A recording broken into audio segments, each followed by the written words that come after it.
The need to prevent conflicts between Turkish and Syrian armed forces was discussed during a phone conversation between Russian President Vladimir Putin and Turkish President Erdogan. Now, Putin drew attention to the worsening humanitarian situation in the region where Turkey is conducting their military operation, calling it unacceptable that the situation might actually be exploited by ISIS down the road. Meanwhile, Russian military forces have been patrolling the northwestern borders of Manbij along the contact line of Syrian and Turkish troops. Well, RT's Yulia Shapovalova brings us the report. Manbij occupies a strategically important position in Syria's north and during the war has changed hands several times.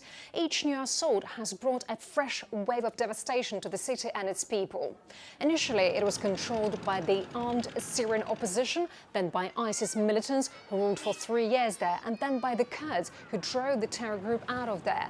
For the past few years, Kurdish formations have controlled the entire east of the country with the support of the United States. But as soon as Turkey, which considers the Turkish YPG to be a terrorist organization, sent in its troops as part of its so-called Peace Spring operation, the Americans left the area and abandoned their Kurdish allies in a matter of hours. Ankara says the purpose of its invasion of Syria is to create a buffer zone along the Turkish-Syrian border. Given their predicament, the Kurdish forces had no choice but to negotiate with the government in Damascus. At the same time, an assault in the northeast of the country was undertaken by Bashar Assad's troops. They have already taken control of 5 districts, 2 hydroelectric power stations and 3 bridges across the Euphrates near Tabqa and Raqqa. The territory of Manbij has also passed over to Damascus. So now the Syrian Arab army and the Russian military police are on the streets there. But there are still clashes happening between the Turkish army and the Kurdish militia in the city.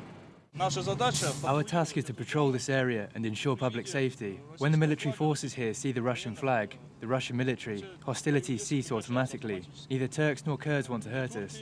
And thanks to our work here, the fighting stops. And you can see for yourselves how local people are greeting us here. As the representative of the Russian military police said, just a week ago, their forces could not enter Manbij openly displaying their flag. The servicemen from 2 of their bases were constantly interfering with our work. They intercepted us on the road. We had a different understanding of our area of responsibility. The military policeman said that only last week the Russian military police and US military personnel blocked each other 3 times on the road. But we communicated with great respect for each other, so everything worked out well. We agreed that those at the top should agree and determine the area of responsibility of each of the parties. But just yesterday, we learned that they were leaving their area. We saw that there was no one at the base, and there was no flag hanging there. So we will continue to control the zone on the west bank of the Euphrates River. So units of the Syrian army continued to move into the northeast of the country, occupying the positions left by the Americans. And the presence of the Russian military police will help to avoid the loss of civilian life and a potential humanitarian disaster. It's reported that the Russian forces are not only in touch with the authorities in Damascus, but also with the Turkish side. Yulia Shapovalova for News Views Hughes. Now, here at home, the House of Representatives just voted today, and just a few minutes ago, actually, on a resolution that condemned President Donald Trump's decision to pull back troops in northern Syria, a move that did flame existing tensions between the United States and Turkey.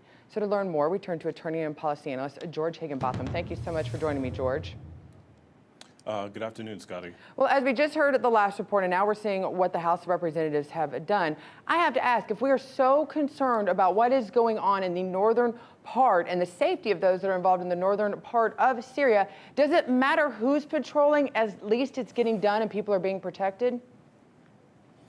No, I don't think that it's terribly important who's controlling, but I think that if I were the president, if I was advising the president right now, I would suggest strongly for him to allow Vice President Pence and Secretary Pompeo to get there, find out what's going on, and wait for a report coming back. Their immediate objectives, I believe, should be an immediate ceasefire, allowing some humanitarian resources to go into the region, and then set up a time when it would be appropriate to have a further negotiation to de-escalate the chaos that's taking place in Syria right now.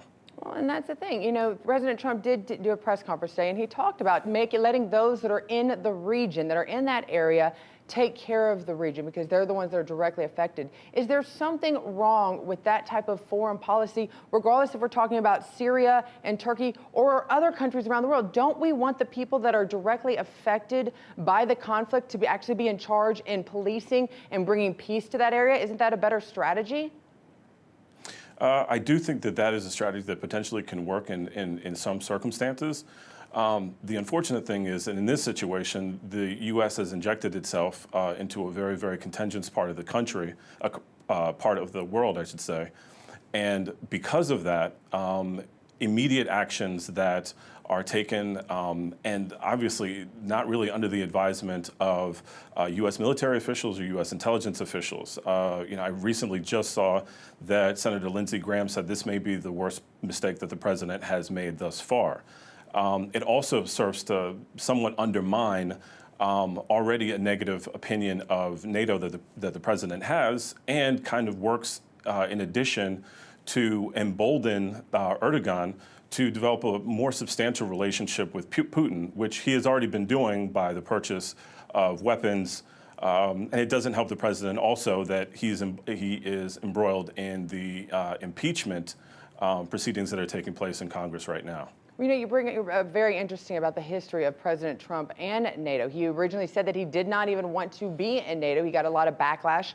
Now you're having the people that just voted on the House floor who are angry at Trump for talking about pulling out of NATO. Now they're saying that President Trump should go against a fellow country in NATO, wanting him to basically declare a war on them or get involved in that. I have to, it's kind of like, President Trump could say the sky is purple, and they're going to yell at him.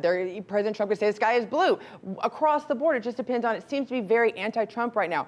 On that same, you brought up a very good point about Lindsey Graham, who's been an ally for President Trump basically for the past year and a half. Shouldn't it speak something if President Trump's willing to take on what people would say is the neocons in his own party, if it means bringing troops home safely from getting the area? Doesn't that mean that the President Trump is thinking more independently and not just aligning along party lines, a criticism that often comes at him? Well, I think that there is something to be said for thinking independently. But I think that more accurately, the president is thinking about its base. A lot of the president's base are the people that are actually sending sons and daughters over to many of these conflicts around the world and having a hard time justifying why the U.S. is involved in some of these conflicts. So while it may be characterized as independent thinking, I think that it also could be it can be characterized as him fulfilling a campaign promise to the very base that is critical for his success in the 2020 election. To answer your first question regarding whether or not Congress is, constantly berating the president, I think that it's going to be very, very interesting to see where Turkey ends up with regard to NATO in and of itself. Turkey recently and has been courting a new strategic dance partner in Putin in the area, particularly in the purchase of weapons that was much to the ire of NATO and U.S., particularly U.S. military and intelligence officials.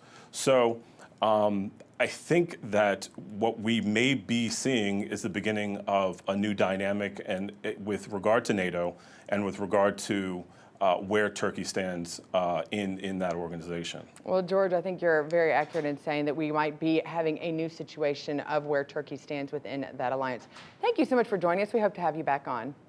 It's hard to clear through the debris and get right down to the nitty-gritty that is real news. New details are coming to light in the case of Jeffrey Epstein as more spread between the 2-year Treasury yield and the 10-year Treasury yield. Several hundred students are staging a sit-in. The Amazon rainforest, and the blame game is underway.